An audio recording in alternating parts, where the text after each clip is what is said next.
ሰላም ጤና ይስጥልን ክቡራንና ውድ አድማጭ ተከታታዮቻችን፣ አሁን በተሰሙና መደመጥ ባለባቸው ሰበርና ልዩ መረጃዎችን ይዘን ተመልሰናል። እንደተለመደው ለዛሬ ያዝንላችሁ ዋና ዋና መረጃዎችን በማስተዋወቅ እንጀምራለን። ህዝባዊ ወያኔ ሓርነት ትግራይ ወይም ህወሓት ከጠቅላይ ሚኒስትር ዶክተር አብይ አህመድ መንግስት ጋር ተቃውሞ ካላቸው ሌሎች ቡድኖች ጋር ጥምረት መፍጠር አስፈላጊ መሆኑን ገለጸ። ህወሓት ጥምረት ሊፈጥር የፈለገው ቡድኖች እነማን እንደሆኑ ለቀረበለት ጥያቄ እጅግ አስገራሚና ያልተጠበቀ ምላሽን ሰጥቷል። በሚቀጥሉት 10 ደቂቃዎች ዝርዝር መረጃ እናስደምጣችኋለን። እስከ ዝግጅታችን ፍጻሜ ድረስ አብራችሁን ቆዩ። ሁለት የተቃዋሚ ቡድኖች በኢትዮጵያ እየተካሄደ ያለውን የሀገራዊ ምክክር ቅቡልነት የጎደለውና በመንግስት የተዘጋጀ ሂደት ነው ሲሉ አጣጣሉ። የክልሉ መስተዳደር ምክር ቤት በ32ኛ መደበኛ ስብሰባው የክልሉ መንግስት የ2019 በጀት ዓመት 85.8 ቢሊዮን ብር እንዲሆን ውሳኔ አሳለፈ። ውሳኔውን ያሳለፈው የትኛው ክልል እንደሆነና ጠቅላይ ሚኒስትር ዶክተር አብይ አህመድ ለክልሉ ምን አይነት ምላሽ ሰጡ የሚለውን ዝርዝር መረጃውን በሚቀጥሉት 10 ደቂቃዎች ውስጥ ወደ እናንተ እናደርሳለን። እስከ ዜናችን ፍጻሜ ድረስ አብራችሁን ቆዩ። እንዲሁም ለዚህ ታላቅ ዩቲዩብ ቻናል አዲስ የሆናችሁ ደግሞ ሁላችሁም ዩቲዩብ ቻናሉን ሰብስክራይብ አድርጋችሁ የደውል ምልክቷን በመጫን ኦል የምትለውን ያብሩ። በህዝባዊ ወያኔ ሓርነት ትግራይ ከጠቅላይ ሚኒስትር ዶክተር አብይ አህመድ መንግስት ጋር ተቃውሞ ካላቸው ሌሎች ቡድኖች ጋር ጥምረት መፍጠር አስፈላጊ መሆኑን ገለጸ። ፓርቲ እንዲህ አይነቱ ትብብር የጋራ ስጋትን ለመታገል የሚደረግ ወሳኝ የትግል አካሄድ ነው ሲልም ገልጾታል።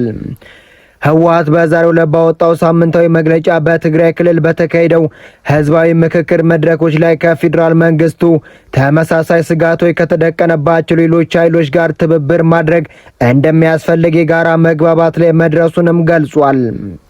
መግለጫው ህዝባችን ሁሉንም ልዩነቶች በኃይል ለመፍታት ከሚፈልገውና የዘር ማጥፋት ከሚፈጸመው ከዚህ ስርዓት ጋር ተመሳሳይ ስጋት ከደቀነባቸው ሌሎች ኃይሎች ጋር ጥምረት በመፍጠር የሚደረገውን ትግል በሙሉ ልብ ይደግፈዋልም አሉም።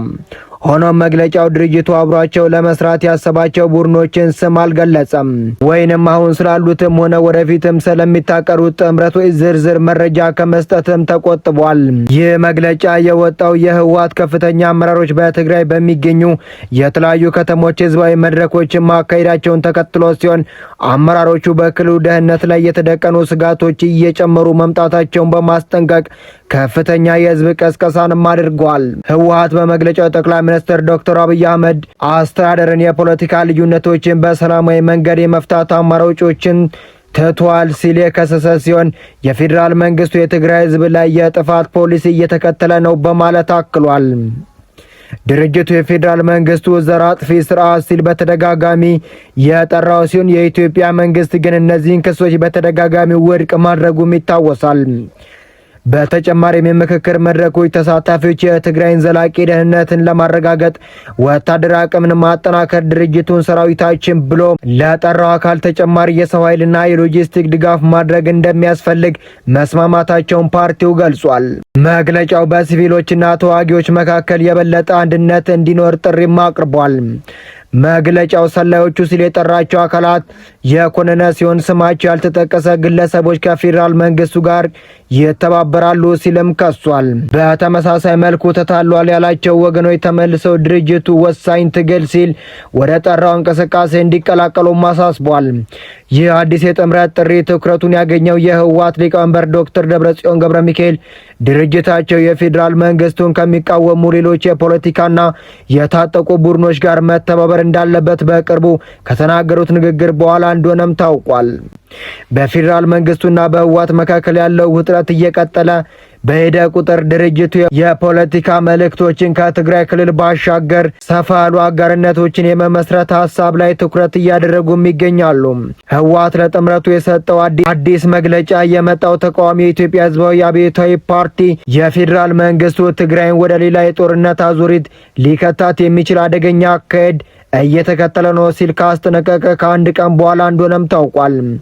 ኢህአፓ ማክሰኞ ዕለት ባወጣው መግለጫ መንግስት በ2015 ዓ.ም የተፈረመውን የፕሪቶሪያውን ግጭት ማቆም ስምምነት ሙሉ በሙሉ እንዲተገብር አሳስቧል። ይህም ከመከላከያ ሰራዊት ውጭ ሌሎች ኃይሎች ከትግራይ እንዲወጡ፣ የተፈናቀሉ ወገኖች ወደ ቀያቸው እንዲመለሱና በክልሉ ህገ መንግስታዊ አስተዳደር እንዲመለስ ማድረጉንም ያካትታል። ፓርቲው በተጨማሪም የፖለቲካ ልዩነቶችን በወታደራዊ ግጭት ሳይሆን በውይይት መፍታት እንዳለባቸው በመግለጽ ህወሓት የሰላም ስምምነቱን ከሚያደናቅፉ እርምጃዎች ከመውሰድ እንዲቆጠብ ጥሪ አቅርቧል። የህወሓት መግለጫ የወጣው በኢትዮጵያና በኤርትራ መካከል ያለው ውጥረት እየጨመረ መምጣቱን ተከትሎ አከራካሪ የፖለቲካ ቃል ሆኖ በወጣው ጸምዶ በተሰኘ ጽንሰ ሀሳብ ዙሪያ የተለያዩና ተቃራኒ አስተያየቶችን እየወጡ ባሉበት ወቅት ነው። ጸምዶ የሚለው ቃል በኤርትራ መንግስትና በአንድ የህወሓት ክንፍ መካከል ተፈጥሯል የሚባለው የፖለቲካና የወታደራዊ ጥምረቶችን የሚመለከት ነው። የፌዴራል ባለስልጣናት ጥምረቱ በኢትዮጵያ ለአዲስ የጦርነት እንቅስቃሴ ለመክፈት እየተዘጋጁ ነው ሲሉ የከሰሱ ሲሆን ድርጊቱንም የአገሪቱን ሉዓላዊነትና ደህንነትን የሚፈታተን ስጋት አድርገው ገልጸውታል። በጥምረቱ ውስጥ ተሳታፊ ናቸው ተብሎ የተከሰሱት ሁለቱ አካላት ማለትም የኤርትራ መንግስትና የህወሓት ቡድን የቀረበላቸውን ክስ ያስተባበሉ ሲሆን ለአዲስ የትጥቅ ግጭት ዝግጅት እያደረጉ ነው መባላቸውን ውድቅ አድርገዋል። የኢትዮጵያ መከላከያ ሰራዊት ጥምረቱን የደህንነት ስጋትን በተመለከተ ለዓለም አቀፉ ዲፕሎማቲክ ማህበረሰብ አባላት ማብራሪያ የሰጠ ሲሆን የመንግስት ባለስልጣናትም ኢትዮጵያ ሉዓላዊነቷን ለማስከበር አስፈላጊ የሆነ እርምጃዎች ለመውሰድ ዝግጁ መሆኗን ገልጸዋል። የፌዴራል መንግስት በህወሓት በኩል ለወጣው ለአዲሱ መግለጫ እስካሁን ፈጣን ምላሽ አልሰጠም።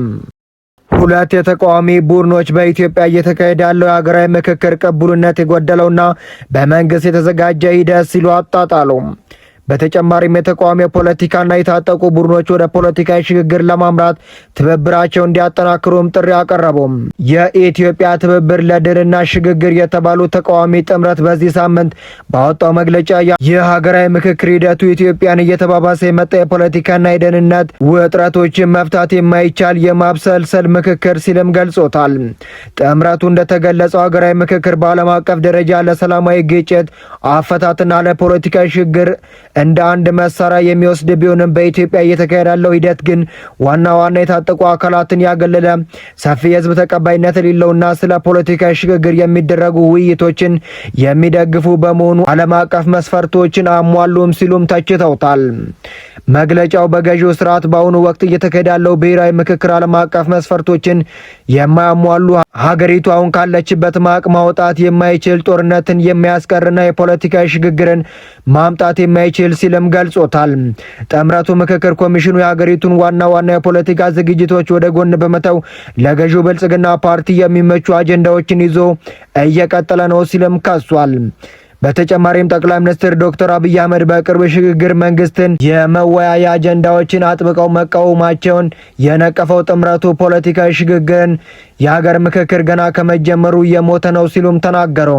የኢትዮጵያን ትብብር ለድልና ሽግግር ተቃዋሚ የፖለቲካ ፓርቲዎች ትብብራቸውን እንደ አንድነታቸው እንዲያጠናክሩ ጥሪ ያቀረበ ሲሆን ከመንግስት ጋር የሚዋጉ የታጠቁ ቡድኖች ደግሞ የውስጥ ልዩነታቸውን ፈተው ጥረቶቻቸውን እንዲያስተባብሩ አሳሰቡ።